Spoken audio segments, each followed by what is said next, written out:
Apocalipsis capítulo 2, verso 1 al 7. Escribe al ángel de la iglesia en Éfeso, el que tiene las 7 estrellas en su diestra, el que anda en medio de los 7 candeleros de oro, dice esto: yo conozco tus obras y tu arduo trabajo y paciencia, y que no puedes soportar a los malos, y has probado a los que dicen ser apóstoles y no lo son, y los has hallado mentirosos. Y has sufrido, y has tenido paciencia, y has trabajado arduamente por amor de mi nombre, y no has desmayado. Pero tengo contra ti que has dejado tu primer amor. Recuerda, por tanto, de dónde has caído, y arrepiéntete, y haz las primeras obras, pues si no, vendré pronto a ti y quitaré tu candelero de tu lugar si no te hubieres arrepentido.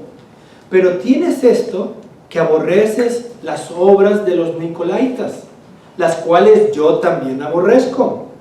El que tiene oído, oiga lo que el Espíritu dice a la iglesia. Al que venciere, le daré a comer del árbol de la vida, el cual está en medio del paraíso de Dios. Oremos y pidamos al Señor su Espíritu que nos muestre y nos enseñe así su palabra. Señor, te damos gracias porque tú nos concedes estar aquí delante de ti con esa intención. Que tú creas en nuestros corazones para que podamos escuchar así tu palabra. Señor, te pedimos la obra de tu Espíritu Santo para que podamos alumbrar tu palabra en nuestras vidas y podamos aplicarla, vivir para ti, porque tú eres digno de ello. Gracias, Señor, porque en este momento escucharemos tu palabra y podemos ser instruidos en toda justicia, en toda verdad. Te lo pedimos en el nombre de Jesús. Amén. Recientemente, con mi hija Abby, leíamos ciertas correspondencias que sostuve con mi madre antes de que ella falleciera. Ella falleció en 1999 y durante esos años yo sostuve mucha correspondencia con ella. Recientemente estábamos leyendo estas correspondencias y obviamente nos conmovió especialmente también a ella, porque ella obviamente no las había leído con dedicación, pero al no conocer a su abuela y al leer sus palabras y especialmente dirigidas a mí, pues se conmovió mucho. Encontramos en estas cartas, obviamente, no solamente esos afectos o esas muestras de cariño y de amor, pero también encontrábamos exhortaciones que implicaban de cómo ella deseaba que yo me dirigiese o de mi diario vivir. Por lo tanto, cuando leíamos las cartas encontrábamos, por un lado, no solamente ese afecto de una madre a su hijo, pero también las exhortaciones que nuestras madres tienen, y tienen muchas. Recientemente Abby me comparte a veces algunos videos de niños arremedando a sus madres, pero de una manera cómica, de cómo cuidan o sobrecuidan de nosotros. Eso es lo que encontramos obviamente en estos aspectos de estas cartas que tenemos el día de hoy, que estaremos viendo estos domingos. Cartas que vemos que Dios, a través de sus apóstoles, y en este caso el apóstol Juan, tiene una intención de mostrar así afectos sobre su iglesia, pero también y sobre todo exhortaciones necesarias a su iglesia. Así como era necesario que recibiese nuevamente la instrucción de una madre sobre su hijo y lo que se espera del hijo, pues de igual forma Dios espera instruir a su iglesia en lo que se espera, especialmente en esta nueva etapa de la manifestación del cuerpo de Cristo hasta los confines de la tierra. ¿Qué es lo que Dios desea transmitir en estas cartas? Es importante para nosotros, para entender no solamente la voluntad, propósitos y el diseño de Dios sobre todas las cosas, pero sobre todo nuestro papel y lugar en los propósitos de Dios. Eso es lo que vamos a estar viendo en estos domingos sobre capítulo 2 y capítulo 3 del libro de Apocalipsis. Pero antes de eso, tengo una pregunta para ti. ¿Cuándo ha sido tu última carta que has leído con tales expresiones? ¿Cuándo has recibido una carta, una correspondencia? Tal vez hoy día dirás, bueno, yo ya no recibo cartas, yo ya tengo teléfonos, tengo una computadora, las descargo de otra forma, pero ya recibo correspondencia de otra forma. Sea como hayas recibido esta carta, ¿cuál ha sido la última carta que has leído con tales expresiones? Tú dirías, bueno, tal vez ayer mi madre me escribió y me dijo, no se te olvide barrer la casa. Entonces es una pequeña carta de recordatorio y de exhortación. Ahí vemos una exhortación. Hoy, ante la palabra de Dios, ponla a un lado. No solamente esa exhortación, sino esas ideas de las cosas que tienes que hacer. Ponla a un lado y escucha la reciente carta inspirada por Dios para tu vida. Vamos a acercarnos así a estos textos y que podamos escuchar la exhortación de Dios como su estímulo a través de esta carta y podamos nosotros ocupar nuestro lugar en el propósito de Dios. Antes de eso vamos a hacer una pequeña preparación para poder entender el contexto de esta carta y luego vamos a exponer los siguientes textos.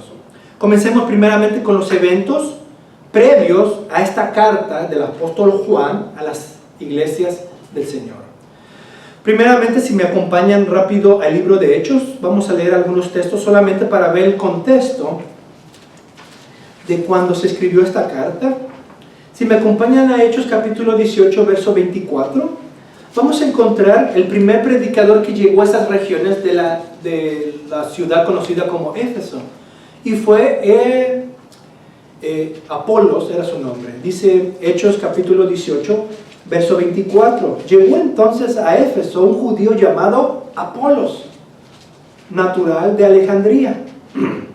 Dice, varón elocuente, poderoso en las escrituras. Vemos que en esa región llegó este individuo que era poderoso en las escrituras y comunicaba así el significado de las escrituras. Verso 25, este había sido instruido en el camino del Señor y siendo de espíritu fervoroso, hablaba y enseñaba diligentemente lo concerniente al Señor, aunque solamente conocía el bautismo de Juan. Vemos que su fundamento era las escrituras y que gradualmente comenzó a entender con mayor precisión todo lo que la escritura hablaba sobre el reino de Cristo y de la manifestación de Jesucristo. Por lo tanto, vemos que en esas provincias llegó Apolos y comenzó. Y si me acompañan al verso siguiente del libro de Hechos, capítulo 19, verso 1, dice que aconteció que entre tanto que Apolos estaba en Corinto, Pablo, después de recorrer las regiones superiores, dice, vino a Éfeso y halló a ciertos discípulos. Vemos que el trabajo misionero de Apolos se manifestó luego en discípulos. Y por lo tanto el apóstol Pablo, cuando llegó a hacer también misiones, ya comenzó a encontrarse una comunidad manifestándose en esas regiones. Por lo tanto, vemos no solamente cómo el cristianismo comienza a llevar a cabo una función misionera, pero también comienzan a plantar iglesias donde se predica el evangelio y hay conversiones. El verso 2 dice, y les dijo, ¿recibiste el Espíritu Santo cuando creíste? Y ellos le dijeron, ni siquiera hemos oído si hay Espíritu Santo. Entonces, había todavía algunos temas doctrinales que era necesario aclarar y enseñar, y por lo tanto el apóstol Pablo, bien, en una iglesia nueva, nueva y tierna, era necesaria crecerla y madurar en la palabra de Dios. Vemos entonces no solamente que Apolos y Pablo trabajaron en esa zona, pero también vemos que el apóstol Pablo enseñó en una escuela privada de aquel entonces llamada, una escuela de un tal llamado Tirano, que lo encontramos en el verso 8 y 10, y por lo tanto Eso implica que el apóstol Pablo se quedó por más tiempo ahí para enseñar así en cuanto a los misterios revelados en Cristo Jesús. Y si leemos el verso 8 al 10, dice así: y entrando Pablo en la sinagoga, habló con denuedo por espacio de 3 meses, discutiendo y persuadiendo acerca del reino de Dios. ¿Qué es lo que hacía el apóstol Pablo? Enseñar y persuadir, llevarlos a la luz de la Escritura para conocer la verdad de Dios y de esa manera llamarlos al arrepentimiento y a la fe en Cristo Jesús, y sobre todo que contemplen el reino de Dios ya manifestado en Cristo Jesús. Verso 9: pero endureciéndose algunos y no creyendo, maldiciendo el camino delante de la multitud, se apartó Pablo de ellos y separó a los discípulos, discutiendo cada día en la escuela de un llamado tirano. ¿Cuál es la función de la vida cristiana? Persuadir a la conversión. Hay oposición, instruir y equipar a los santos en el conocimiento de Dios. Es una doble función, no solamente rechazar toda mala enseñanza, sino equipar para de esa forma los santos maduren. El verso 2: recibiste el Espíritu Santo, era necesario crecer en el conocimiento y en la verdad de Dios. Pablo se quedó ahí para instruir y crecer a la iglesia conforme a la palabra de Dios. Esa es la función que vemos, y esa es la plantación de una iglesia. No solamente llamar al arrepentimiento, pero equiparlos al crecimiento del Señor. Pablo también estuvo y envió a Tíquico hacia Asia, y eso lo vemos en Efesios capítulo 6, versos 21 y 22. Por lo tanto, vemos que Pablo no solamente llegó, equipa, debate, persuade, y los que creen los equipa. Esa es la función de toda iglesia. No solamente eso, también envió para seguir equipando y que la iglesia creciese.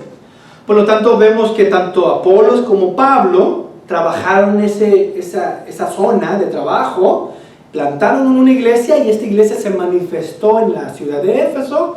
Pero también vamos a encontrar que en el libro de Apocalipsis, el propio autor, que es Juan, vivió sus últimos días antes de ser preso en Éfeso. Por lo tanto, vemos estos dos elementos sobre la ciudad de Éfeso. Ahora pasemos a la ciudad misma. ¿Cuál era el comportamiento de la ciudad? Éfeso, la ciudad deseable, se conocía en aquel entonces, era la ciudad principal de la provincia de Roma hacia Asia. Es decir, era la puerta de Asia y puerto que conectaba Corinto o a la lejana Italia. Éfeso, al encontrarse como un puerto, pues entraban hacia Asia, pero también podías viajar hacia Corinto y hacia la vieja y distanciada Italia. Por lo tanto, siendo un puerto, pues era una manera de acercarnos o cruzar por ahí para poder llegar hacia Asia, o los asiáticos desear llegar hacia Corinto o incluso Italia. A Éfeso se le conocía como la luz de Asia. Esa ciudad se le conocía como la luz de Asia, pero en realidad era una ciudad pagana. Entonces de luz no tenía nada, siendo un suelo fértil para cultos y supersticiones donde los griegos, romanos y asiáticos mostraban sus deseos más viles en una forma pública. Tenían sus templos en los cuales se mostraban sus idolatría y sus deseos paganos. Debido a su importancia estratégica geográfica, el apóstol Pablo pasó más tiempo de lo acostumbrado aquí, y como de costumbre, plantó una iglesia en su estadía. Lo fuimos a ver en Hechos capítulo 18. La tradición de la iglesia cristiana ha afirmado que Juan pasó los últimos años de su vida en esta ciudad antes de ser llevado a la isla de Patmos. De este modo vemos que Éfeso vino a ser el tercer gran centro del cristianismo después de Jerusalén y de Antioquía al norte de Egipto. Por lo tanto, vemos que en aquellos tiempos estas tres ciudades se convirtió en lugares estratégicos para expandir el cristianismo. Plantar una iglesia ahí sirvió para que hermanos que hiciesen la obra misionera pudiesen estar aquí y seguir luego su camino, y por lo tanto conquistar esos puntos céntricos fue clave para el cristianismo primitivo. Y eso es importante para nosotros, como veremos a lo largo de estos domingos, cuando veamos el reino de Dios manifestarse. Veamos, antes de abordar los textos, veamos la estrategia del apóstol Juan de escribir primeramente a Éfeso. Porque recordemos, capítulo 2 y capítulo 3 son diferentes iglesias, pero ¿por qué se escribió primeramente a Éfeso? Bueno, vamos a ver algunos aspectos. Hay dos razones lógicas, a saber, de por qué el apóstol Juan escribiría primeramente a la iglesia de Éfeso. La primera es que era la principal iglesia de Asia y estaba situada en la ciudad principal de esa provincia. Si como ciudad era estratégica para poder llegar a otros lugares en el propio Asia, y estamos hablando en la actualidad Turquía, es por esa zona, esa región. Entonces, escribir primeramente a la iglesia de Éfeso es para poder llegar a las demás iglesias. La segunda era la ciudad más cercana a la isla de Patmos, donde se encontraba el apóstol Juan preso cuando escribió esta carta. Aproximadamente unos 100 kilómetros, unas 65 millas, equivalente aquí a Galveston, de distancia. Por lo tanto, Éfeso sería la primera ciudad a la que llegaría el mensaje sobre las cartas de nuestro Señor Jesucristo y sobre el anuncio del reino de Jesucristo. Y es importante porque Apocalipsis tiene ese énfasis de que Jesucristo viene pronto, y dos, que está anunciando el reino glorioso y triunfal de Cristo según el libro de Apocalipsis. Hoy pasemos a Apocalipsis capítulo 2 y vamos a exponer la carta de Éfeso. Vamos a ver 3 puntos que vamos a abordar estos textos. Primeramente vamos a ver el punto sobre obras por encima de la fe. Ese es el verso 1 y 2. Luego vamos a ver obras por encima del amor, que es el verso 3 y 4. Y por último vamos a ver las obras que Dios llama, que deben de ser como fruto de la fe y del amor. Vamos a poner atención porque vamos a ver una clase de exhortación de que sí, hay obras, pero están encima de la fe. No están siendo guiadas por la fe, sino son obras que se hacen por repetición sin entendimiento de por qué debemos de hacerla. Vamos a ver también en el verso 3-4 que hay obras por encima del amor, por costumbre, pero sin la causa o la razón o la motivación que debe ser el amor. Al final vamos a ver una exhortación de que debe de haber obras como fruto de la fe y del amor. Comencemos con el verso 1 y 2.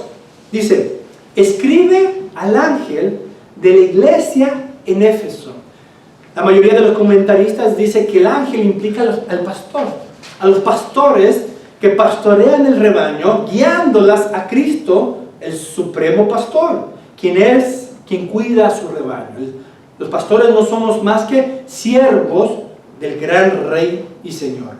Por lo tanto, cuando dice el texto, escribe al ángel de la iglesia en Éfeso, implicaba a los pastores que estaban pastoreando la obra de Dios, que plantó Dios, que llamó Dios y que está santificando Dios por su palabra.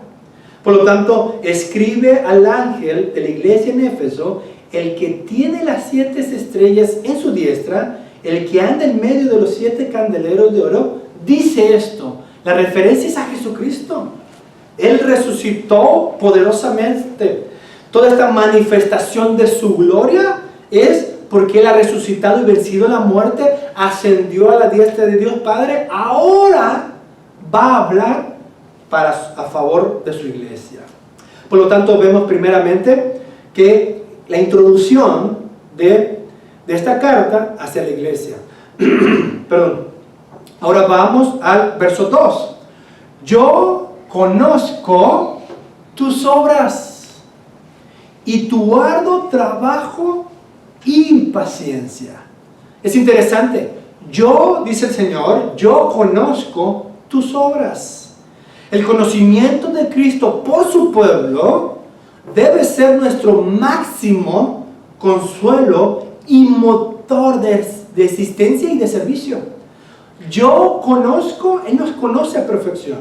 Él conoce a la iglesia en perfección. Él conoce cuáles son nuestros fuertes, como cuáles son nuestras debilidades. Él conoce individualmente a cada uno de aquellos que son sus hijos. Que el Señor diga, yo conozco, debe, como iglesia y como individuos, consolarnos y saber que Él es nuestro Señor y que no hay nada oculto delante de Él. Por lo tanto, el conocimiento de Cristo por cada uno de nosotros como su pueblo debe ser nuestro máximo consuelo y motor de existencia y de servicio. Porque Él nos conoce, es que nosotros debemos confiar en Él y vivir para Él. Dice el texto nuevamente, yo conozco tus obras y tu arduo trabajo y paciencia. Hay tres aspectos y virtudes mencionadas ahí. Tus obras, trabajo, paciencia. Trabajo viene de la palabra griega que significa kopos. Describe un trabajo duro, exhausto e incluso sacrificial. La iglesia, en esta exhortación que va a estar recibiendo de nuestro Señor, era una iglesia que trabajaba arduamente, que trabajaba incluso exhaustivamente, incluso mostrando sacrificios, al punto de parecer una virtud la cual Cristo quiere exponer. Jesucristo, al decir yo conozco tus obras, tu trabajo y paciencia, es de qué manera es tu trabajo, de qué forma te estás sacrificando en lo que es el ministerio o en el servicio. Éfeso tenía obras, pero no obras como fruto de la fe. Tenía trabajo, pero no trabajo como fruto del amor. Tenía paciencia, pero no paciencia como fruto de la esperanza. Por eso el Señor los exhorta. Yo conozco tus obras, tu trabajo y tu paciencia. Pongámoslo a un ejemplo para entendernos. Tal vez esta iglesia de Éfeso no es la primera iglesia que Pablo conoció y los discípulos primeros convertidos. Han pasado algunos años. Ahora Pablo está escribiendo, el apóstol Juan está escribiendo a esta iglesia. Ya hay una segunda o probablemente una tercera generación que ha manifestado así la fe cristiana y en su tiempo fue equipada. Pero ¿cuál es el descuido de esta iglesia actual? Como veremos más adelante, se habían descuidado y dice el texto que habían caído. Por lo tanto, ellos en su actualidad seguían obrando, trabajando y teniendo paciencia, pero no como fruto de la fe. Es probable que era una iglesia acostumbrada a reuniones, a los convivios, pero ya no era esa iglesia fundada en la fe y en el amor que originalmente ocurre. Lamentablemente a lo largo de la historia encontramos esta repetición de la iglesia del Señor en muchas etapas, donde la mayoría predominante de una iglesia local se ha alejado completamente del amor y de la fe, que solamente termina en una iglesia en forma institucional. Ya su naturaleza y esencia ya no está presente, solo ha quedado la forma. Asistimos, nos vamos, entendemos nuestra función de ir y de retirarnos. Los convivios, las formas de evangelismo o cualquier otra actividad como iglesia local, institucional, la cumplimos. Son obras, pero ya no hay esencia, no hay fe, no hay amor. Por lo tanto, Éfeso tenía obras, pero no obras como fruto de la fe. Más bien, obras de costumbres como una iglesia. Es lo que se debe de hacer en una iglesia. Lo que esperamos hacer. Ir, escuchar, irnos, se acabó la iglesia. Obras sin fe. Tenían trabajo, pero no trabajo como fruto del amor. Tenían paciencia, pero no paciencia como fruto de la esperanza. En cambio, el apóstol Pablo, al acordarse de la iglesia en Tesalónica, les dice en primera de Tesalonicenses capítulo 1, verso 3, dice lo siguiente: acordándonos sin cesar delante de Dios y Padre nuestro, de la obra de vuestra fe, del trabajo de vuestro amor y de vuestra constancia en la esperanza en nuestro Señor Jesucristo. Pablo hace un contraste con lo que Juan está escribiendo a la iglesia de Éfeso. Éfeso es exaltada en sus obras de costumbre, en sus modos de trabajar formalmente. Pablo dice, esto es bueno y es fruto, pero de la esencia o de una naturaleza de fe, amor y esperanza. Por lo tanto, vemos que Éfeso tenía toda una forma de una institución perdurable, pero vacía en naturaleza y en esencia. Volvamos al verso 2. Y que no puedes soportar a los malos, y has probado a los que dicen ser apóstoles y no lo son, y los has hallado mentirosos. Es nuestro deber, ojo, y cito el propio apóstol Juan en 1 de Juan capítulo 4:1, probar los espíritus si son de Dios. Es decir, los pensamientos, los sistemas de gobierno, hay que probarlos si son de Dios, porque muchos falsos profetas han salido por el mundo.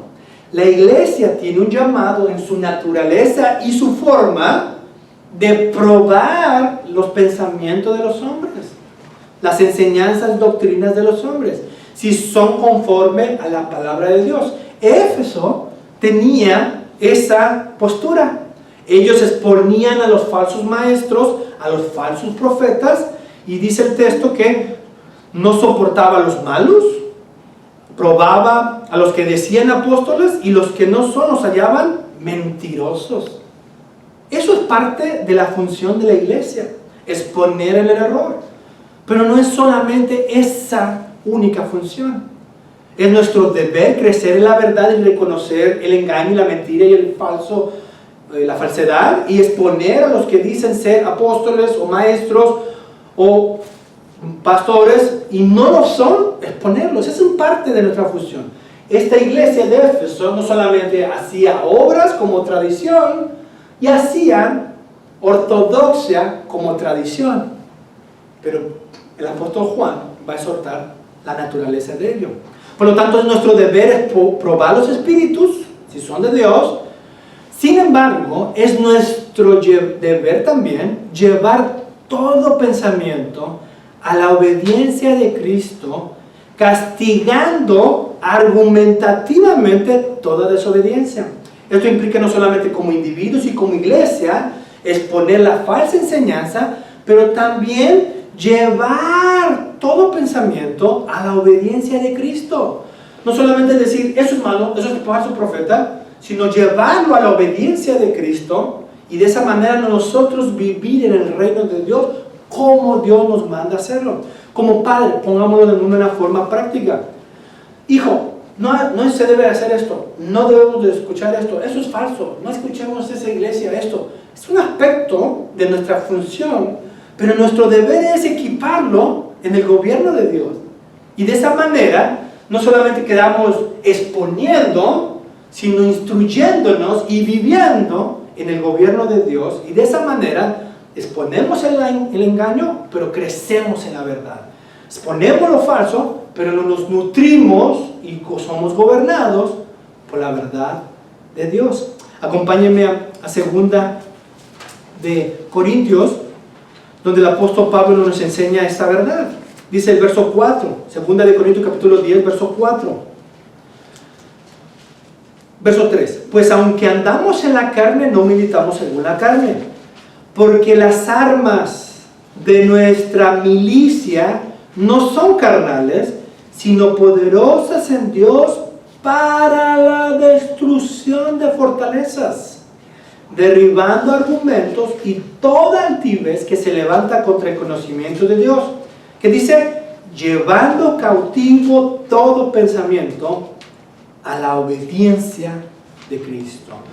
Como individuo, como iglesia, como padres, como hijos, no solamente ponemos el error, pero debemos de llevar todo pensamiento, toda conciencia a someternos al gobierno de Dios que es en Cristo Jesús. Mostrar nuestros deberes, nuestros dones y equipaciones y nuestras armas poderosas para no solamente derribar la falsedad, pero construir para la gloria de Dios conforme a la verdad y justicia. ¿Vamos bien? Entonces vemos que Éfesos no solamente soportaba a los malos y probaba a los malos, pero se habían descuidado de construir en el reino de Dios justicia, verdad y perseverar en fe y en amor y en esperanza de quién es el Señor en esta era en la que vivimos. Por lo tanto vemos que es nuestro deber no solamente poner falsos maestros, sino construir en la verdad el reino de Cristo en nuestras vidas. No solo es el rechazar lo malo, sino también ejercitarnos en fe para convencer a los que dudan y llamarlos al arrepentimiento. Es nuestro deber también equipar a los que están dudando y de esa manera construir una visión bíblica del gobierno de Dios. Obras sin fe es solo rechazar lo malo sin hacer el bien. Si tenemos obras, nos acostumbramos a venir, ya sabemos que la iglesia de allá enfrente, la mega iglesia de allá enfrente, allá enseñan otro evangelio, yo estoy bien aquí, yo vengo, cumplo formalmente, pero no soy cultivado en fe, en amor y en justicia en el reino de Dios. Solamente estoy cumpliendo de forma formal, rechazando así a los falsos profetas, pero no cultivando y construyendo el reino de Cristo. Por lo tanto, ¿cuál es la aplicación de este primer texto de Apocalipsis capítulo 2? Sin duda es un llamado de que nuestras obras se esperan de nosotros, pero no por encima de la fe, sino que sean gobernadas por la fe, que es ponernos el engaño y la mentira, construyendo la verdad en nuestras vidas, en nuestro hogar, en nuestra familia, en nuestras iglesias, para que de esa manera encontremos una vida gobernada ante Dios. ¿Cuál es tu función? ¿Cómo te sientes últimamente? ¿Crees que solamente cumples la vida formal cristiana? ¿O que estás siendo edificado gradualmente tú y los tuyos en el temor del Señor?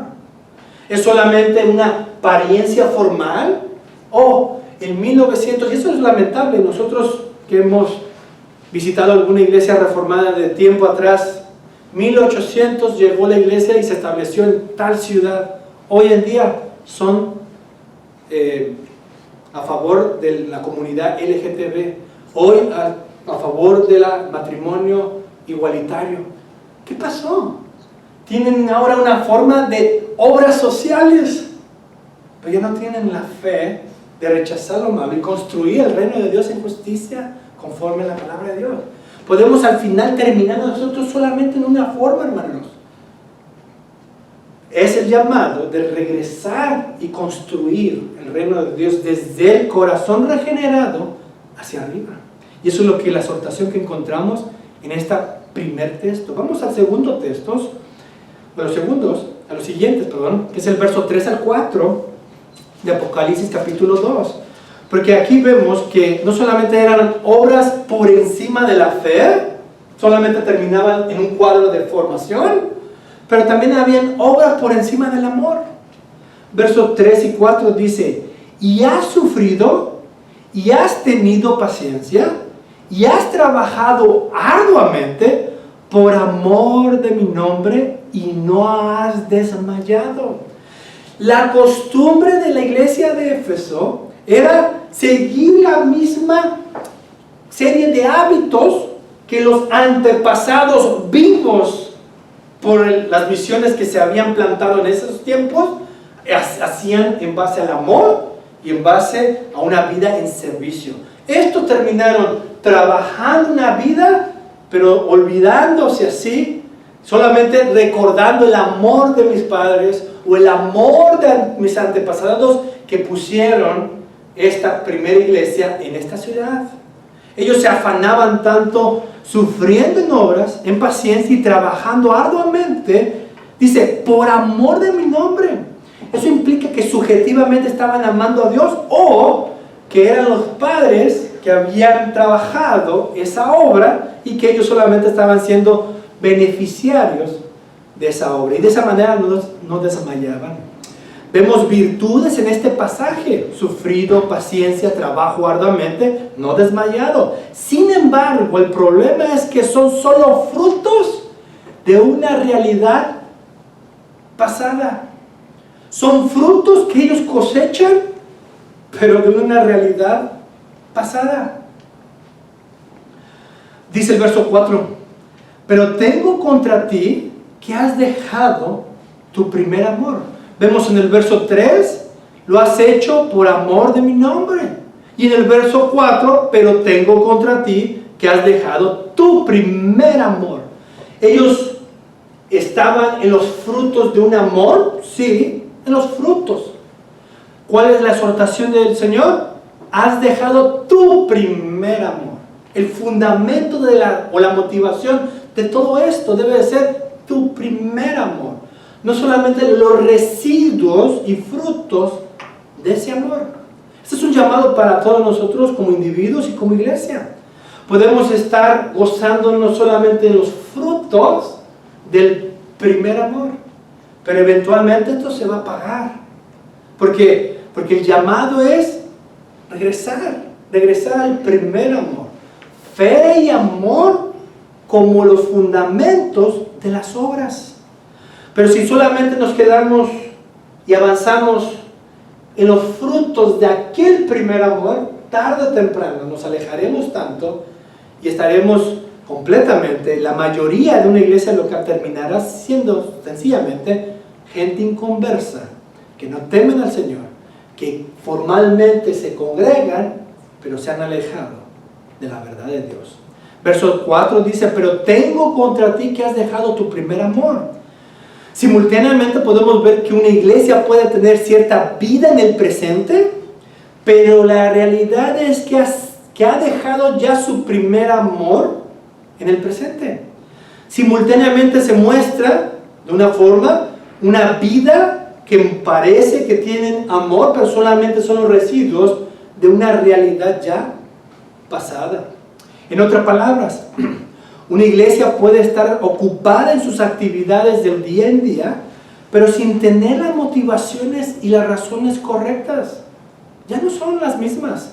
Anteriormente, estabas dispuesto de ir no solamente el domingo, en las iglesias que muchas veces nosotros visitamos, culto de oración, el hermano estaba presente. En las vigilias, ¿cuándo hemos hecho una vigilia nosotros? ¿Cuántas vigilias no pasaste? Ya estabas ahí, medio durmiéndote en la banca, pero estabas. Hoy en día, hermano, ¿vamos a hacer esto? No tengo tiempo. Vemos que disfrutamos los frutos, pero hemos dejado el primer amor. Entonces vemos que la exhortación del Señor a esta iglesia es recordarnos a nosotros también de que muchas veces podemos vivir una realidad en el presente completamente ajena a la realidad que debe ser el estímulo correcto de nuestras motivaciones y razones en el servicio a Dios. Podemos ocuparnos muchas veces en tantas tareas en el día de hoy o ser puntuales en nuestro deber y lo que se espera de mí, pero al final ya no tengo las mismas motivaciones ni razones correctas. ¿Cuál es ese amor que has dejado atrás según este capítulo? Eso tal vez yo no lo pueda obviamente exponer, pero Dios los pone porque Él nos conoce. Él conoce tus obras. Él sabe tus motivaciones. Él sabe por qué razón vienes, por qué razón cumples y por qué razón dices que todo está bien. Él conoce tus obras. ¿Cuáles son esas o ese amor en el cual te fundamentas? ¿Es un amor solamente de los frutos? ¿O es ese primer amor que debe de constantemente ser cultivado para edificar en el reino de Dios en un corazón agradecido? Sin duda el amor por Cristo, su reino y el amor por los hermanos en Cristo deben de gobernar tu vida si profesas ser cristiano. Todo esto es inseparable por el amor y la fe. Si tú crees en Jesucristo, tú debes de amar el cuerpo de Cristo y perseverar unánimemente en las bendiciones que Dios nos ha dado en Jesucristo. Acompáñenme a Juan, capítulo 14, versos 15 y 17. Juan capítulo 14, versos 15 y 17 dice: si me amáis, guardad mis mandamientos, y yo rogaré al Padre, y os dará otro consolador, para que esté con vosotros para siempre, el Espíritu de verdad, al cual el mundo no puede recibir, porque no le ve ni le conoce, pero vosotros le conocéis, porque mora con vosotros y estará en vosotros. El primer amor está en una vida de agradecimiento que quiere vivir los mandamientos de Dios, pero no es una vida aislada, sino unida en fe y por el Espíritu de Dios en la verdad. Esa es la comunidad de Cristo. Individuos que con agradecimiento quieren mostrar amor a Dios en su servicio, pero no de forma aislada, sino unidos en la verdad, por la medio de la fe, en comunidad para la gloria de Dios. Por lo tanto, el primer amor no es algo meramente subjetivo, sino apuntándolo a algo objetivo, es ese corazón regenerado en agradecimiento a Dios, deseando servir no de forma aislada, sino en comunidad en la verdad. Por lo tanto, vemos esa aplicación en este texto. Y ya para terminar, el tercer punto serían obras como fruto de fe y amor. Recordemos, eran obras de costumbres, obras por encima ya de la fe antaña, obras por encima del amor, de un primer amor que había sido dejado atrás. Hoy el Señor nos exhorta que regresemos a los fundamentos de nuestras obras y que debe ser la fe y el amor. Dice el verso 5: recuerda por tanto de dónde has caído y arrepiéntete y haz las primeras obras. Comienza primeramente con recuerda, has caído, arrepiéntete, haz. ¿Ven el orden? Recuerda, es una realidad pasada. Has caído, la realidad presente es diferente a la realidad primaria. Arrepiéntete, es decir, retoma el camino, haz, lleva a cabo las buenas obras. El primer paso de retorno a Dios es recuerda de dónde has caído. Luego arrepiéntete, es decir, vuelve a los primeros motivos y razones de esas primeras obras. Esto significa cambia tu mentalidad, hermano. Ama a Dios, ama a su pueblo. Deleítate en guardar sus mandamientos. Construye una vida en sometimiento a Dios. Y no solamente, yo ya sé por qué no creo eso. Yo estoy en una iglesia sana. Yo ya sé por qué no creo eso. No, me someto a la autoridad de Cristo y construyo mi hogar, mi matrimonio, mi familia y mi iglesia para que así revelemos el reino de Cristo aquí en la tierra. Por lo tanto, no solamente recordar de dónde hemos caído, sino un arrepentimiento para que regresemos a los motivos y las razones de esas primeras obras. Eso significa cambiar tu mentalidad. Haz las primeras obras conforme a los mandamientos de Dios. No solamente como tradición, como rutina, sino porque Dios así lo estipula en su palabra. Voy a leer a un comentarista llamado Kister Masker. Él dice lo siguiente sobre este texto. Cuando Jesús dice que los efesios han perdido su primer amor, no quiere decir que estén viviendo y trabajando sin amar a Dios o a su prójimo. Enfatiza el adjetivo primer. En efecto, la traducción literal dice: has dejado tu amor, el primer amor. Ha desaparecido en la congregación el color verde brillante de la primavera y ahora prevalecen los matices evanescentes característicos de la primera fase del otoño. Para decirlo con otras palabras, la iglesia que Jesús se dirigió no consistía de creyentes de primera generación, sino de cristianos de segunda y tercera generación. Estas personas carecían de un entusiasmo que habían demostrado sus padres y abuelos. Funcionaban no como propagadores de la fe, sino como cuidadores y custodios. Había una deficiencia obvia en expansión evangelística como consecuencia de una forma conservadora de pensar. Les decía, si hago esto, estamos bien.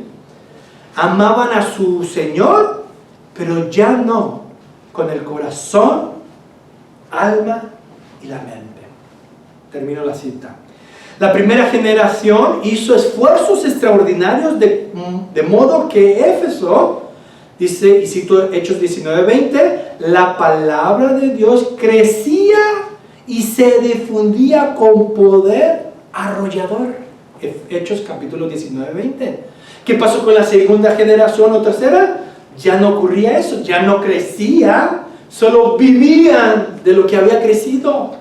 Ya no hay cultivar, ya no hay sembrar, ya no hay confines de que el reino siga creciendo. Ya solamente cultivaban de los trabajos de la iglesia del primer amor. Por lo tanto, vemos, obviamente había un descuido. En años posteriores, Pablo les dirigió una carta y los alabó por su fe en el Señor Jesús y su amor por los demás cristianos. Y eso lo encontramos, obviamente, en Efesios capítulo 1, donde el apóstol Pablo, escribiendo a la primera iglesia, dice lo siguiente, verso 15: por esta causa también yo, habiendo oído de vuestra fe en el Señor Jesús y de vuestro amor para con todos los santos. ¿Cuál era ese primer amor? Una fe en el Señor y un amor en obediencia con todos los santos. La segunda, tercera generación había olvidado todo esto. La siguiente generación de estas personas se oponían a la herejía y demostraban que perseveraban en satisfacer las necesidades de la iglesia, pero se quedaban cortos en cuanto al entusiasmo genuino por el Señor de sus antepasados. De ahí su necesidad de arrepentirse y de hacer las primeras obras. Regresemos a Apocalipsis capítulo 2, verso 5, dice: pues si no, vendré pronto a ti y quitaré tu candelero de su lugar, si no te hubieras arrepentido. Una iglesia sana, una iglesia donde se predicó la fe, el amor, donde se expusieron las falsas enseñanzas, pero fue una ciudad clave, céntrica para el cristianismo, y de esa manera expandir el evangelio y el reino de Dios en esa época. Si no te arrepientes, vendré pronto a ti y quitaré tu candelero de su lugar, si no te hubieres arrepentido. ¿Podemos percibir esa alerta del Señor incluso para nosotros? Que nosotros podamos decir que es sana iglesia la cual me puedo congregar, estamos centrados en la palabra, cantamos los salmos, tenemos un catecismo escritural bíblico. pero podemos terminar como una forma nada más, deleitándonos solamente y cultivando los frutos de una fe reformada de antaño, y al final olvidar el primer amor, y en lugar de estar en obras del reino, estamos solamente en las obras residuos de un reino pasado.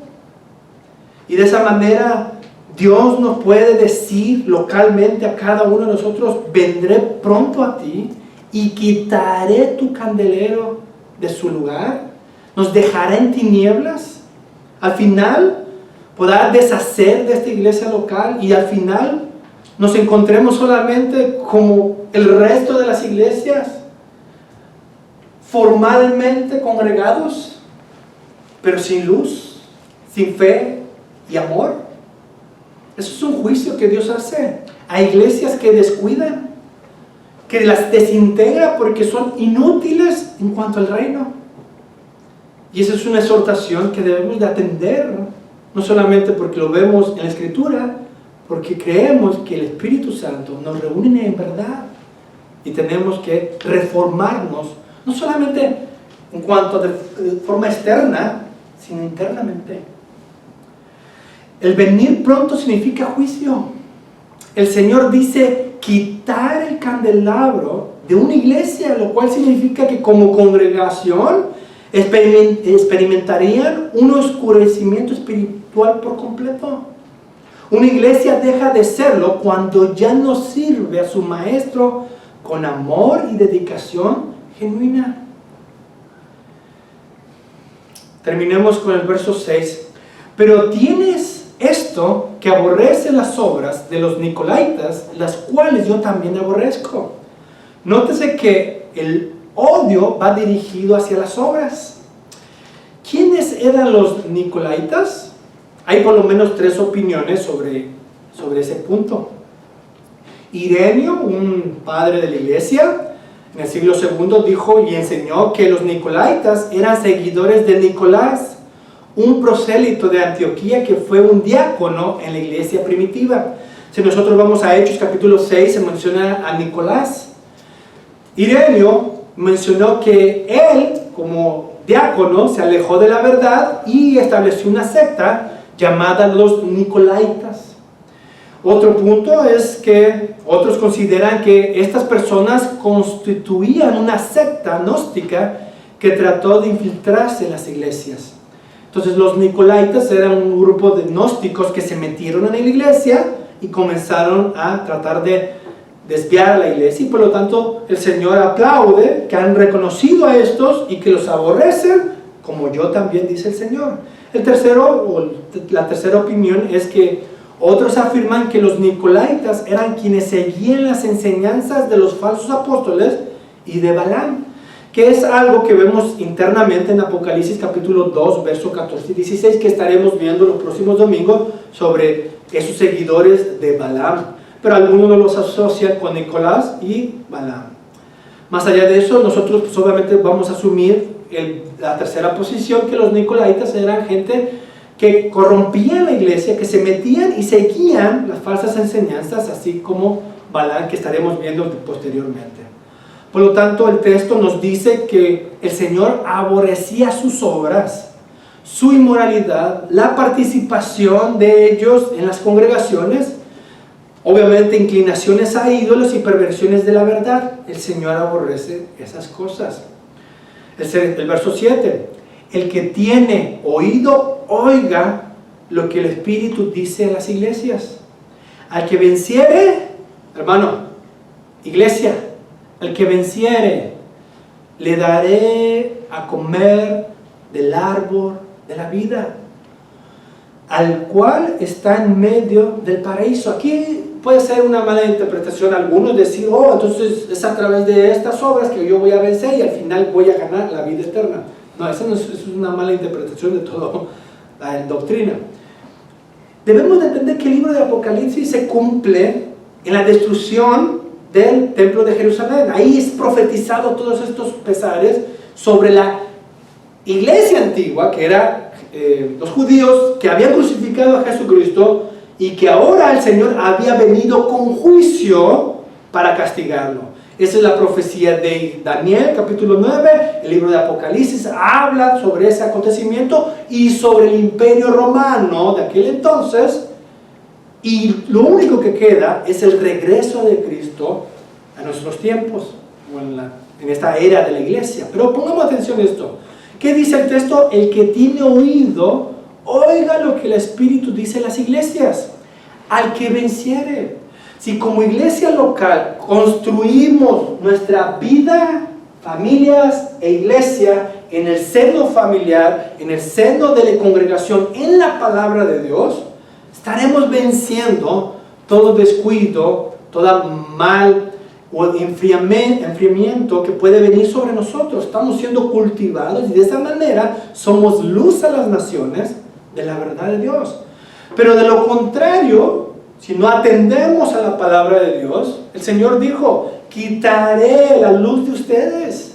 Nos esparciremos y los verdaderos creyentes, juntamente con sus hijos, tendrán que buscar una iglesia donde puedan recibir la palabra de Dios, atender la palabra de Dios y crecer. El juicio vendrá localmente si no hay esa atención de escuchar el Espíritu del Señor. De esa manera, al que venciere, le daré a comer del árbol de la vida. El árbol de la vida es Cristo. Se ubicará junto con su familia donde cultiven a Cristo y el reino de Cristo en sus vidas. Serán partícipes en esta vida actual de la realidad de Cristo y de su reino. La vida por venir por gracia, por Jesucristo, mediante la fe. Pero la vida que formamos aquí es en base al llamado que Dios hace a los suyos para que se despierten y construyan una vida en el temor del Señor. Por lo tanto, el que venciere, le daré a comer del árbol de la vida de manera fructífera. No solamente en conocimiento y verdad, sino también en obras, en fe y en amor. Ellos experimentarán comer el paraíso, las primicias de la vida eterna aquí en la tierra. Este es un eco de las palabras de Jesús en los evangelios, donde se halla varias veces el que tiene oídos para oír, oiga. Es un énfasis con exhortación en atender la verdad divina. Esta exhortación se repite en todas las 7 iglesias en las cartas que el apóstol Juan escribió. Con cada carta hay una promesa para el que triunfe o salga victorioso ejerciendo su misión y un autogobierno bajo el reinado de Cristo.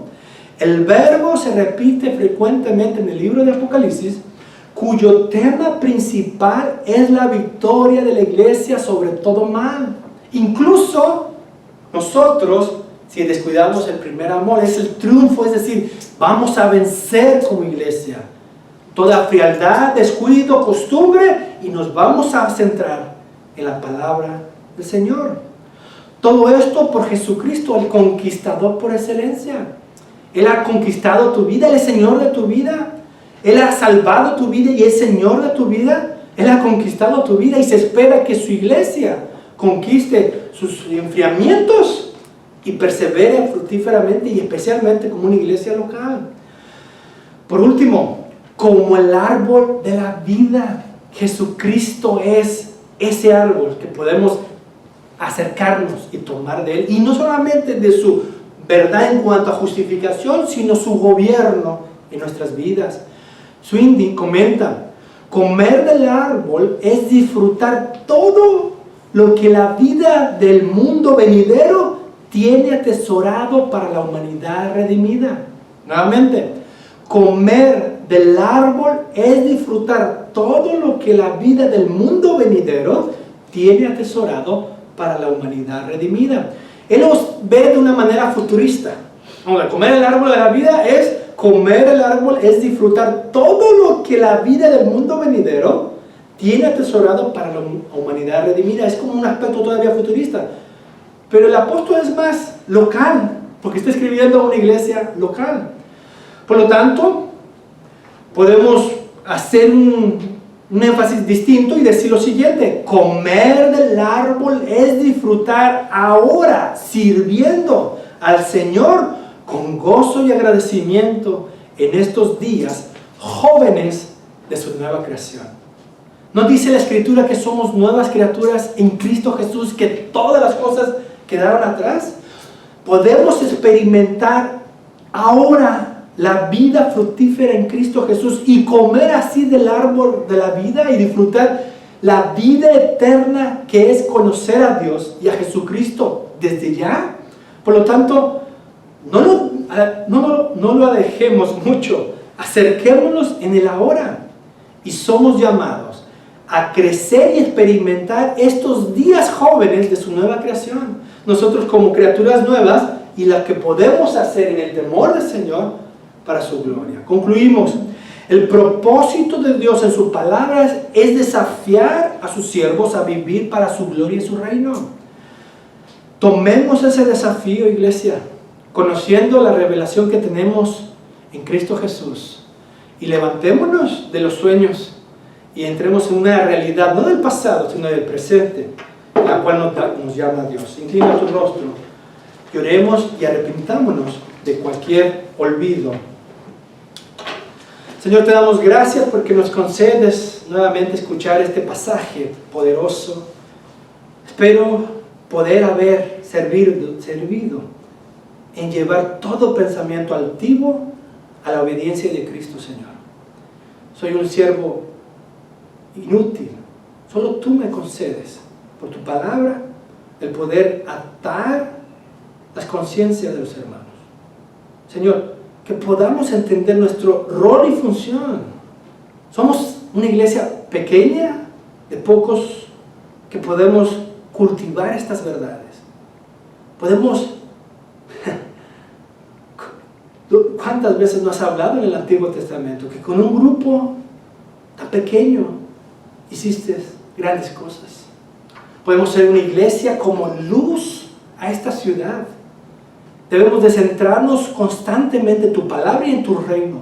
Cristo reina y triunfará sobre nuestras vidas, circunstancias, sobre nuestra nación. Señor, nutre así a tu pueblo, que podamos formarnos como individuos que te temen a ti y que tengamos las motivaciones y las razones correctas fundadas en tu palabra para hacer realidad en nuestras vidas todas estas cosas que tú has prometido para el que venciere. Llama así a conquistadores, hijos también, que no se dejen guiar por las corrientes modernas, posmodernas, del ateísmo, del gnosticismo y del multireligiosismo que existe en nuestros días. Que entiendan que nuestras bases no solamente es la apología en rechazar todo esto, sino en fundamentar nuestras vidas en la verdad y en el conocimiento, para deshacer toda obra del diablo. Para eso apareció Jesucristo. Y por eso Él es el conquistador por excelencia. Levanta padres e hijos en esta cosmovisión bíblica cristiana del reino triunfante de Jesucristo. Y de esa manera, de toda lengua, tribu y nación vendrán y se humillarán ante ti. Y de esa manera, tú triunfarás al final de los tiempos. Gracias, Señor, por hacernos partícipes de este evangelio glorioso de la justificación solo por la fe en Cristo Jesús y de la obra triunfante de Cristo mediante nuestra santificación. Gracias, Señor, por todo. En el nombre de Jesús. Amén.